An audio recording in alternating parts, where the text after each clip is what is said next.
ಚಾಮರಾಜನಗರ ಜಿಲ್ಲೆ ಯಳಂದೂರು ತಾಲೂಕಿನ ಬಿಳಿಗಿರಿ ಬೆಟ್ಟದ ಸೀಗೆಪೋಡಿನ ಸೋಲಿಗರು ಹೊಸ ರಾಗಿ ರೊಟ್ಟಿ ಹಬ್ಬವನ್ನ ಸಡಗರದಿಂದ ಆಚರಿಸಿದ್ರು. ಈ ಹಬ್ಬದಲ್ಲಿ 16ಕ್ಕೂ ಹೆಚ್ಚು ಗಿರಿವಾಸಿ ಜನರು ಭಾಗಿಯಾಗಿದ್ರು.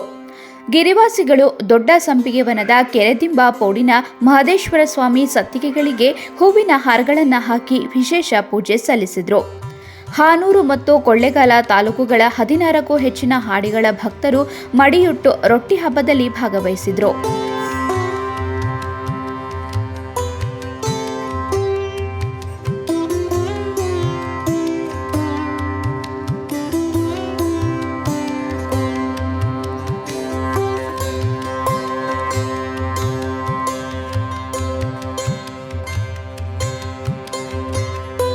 ಫೆಬ್ರವರಿ ಹಾಗೂ ಮಾರ್ಚ್ ತಿಂಗಳಲ್ಲಿ ಮಳೆಯ ಮಾಸ ರಾಶಿ ನಕ್ಷತ್ರದಲ್ಲಿ ಮಾದಪ್ಪನ ಪೂಜೆಯನ್ನ ಮಾಡ್ತಾರೆ. ಈ ಸಂದರ್ಭದಲ್ಲಿ ವಿವಿಧ ಹಾಡಿಗಳಿಂದ ರಾಗಿಯನ್ನ ಸಂಗ್ರಹಣೆ ಮಾಡಿರುತ್ತಾರೆ. ರಾಗಿಯಿಂದ ಹಿಟ್ಟನ್ನ ತಯಾರಿಸಿ ದೇವಸ್ಥಾನದ ಮುಂಭಾಗ ಕೆಂಡದ ಮೇಲೆ ರೊಟ್ಟಿಯನ್ನ ತಟ್ಟಿ ಅದರ ಜೊತೆಯಲ್ಲಿ ಸೊಪ್ಪಿನ ಪಲ್ಯ, ಗೊಜ್ಜು, ಪಾಯಸ ತಯಾರಿಸಿ ದೇವರಿಗೆ ಎಡೆ ಇಡುತ್ತಾರೆ. ಈ ಪೂಜೆಯಿಂದ ಕಾಡಿನಲ್ಲಿ ವಾಸಿಸುವ ಗಿರಿಜನರಿಗೆ, ಪ್ರಾಣಿ ಪಕ್ಷಿಗಳಿಗೆ, ವನಗಳಿಗೆ ಯಾವುದೇ ತೊಂದರೆಯಾಗಬಾರದು ಹಾಗೂ ಕಾಡ್ಗಿಚ್ಚು ಹರಡಬಾರದು, ನಾಡ ಸಂಕುಲವೇ ಸೌಖ್ಯದಿಂದ ಇರಬೇಕು ಎಂಬ ಉದ್ದೇಶದಿಂದ ಪ್ರತಿ ವರ್ಷವೂ ಈ ಹಬ್ಬವನ್ನ ಆಚರಣೆ ಮಾಡಿಕೊಂಡು ಬರ್ತಿದ್ದಾರೆ.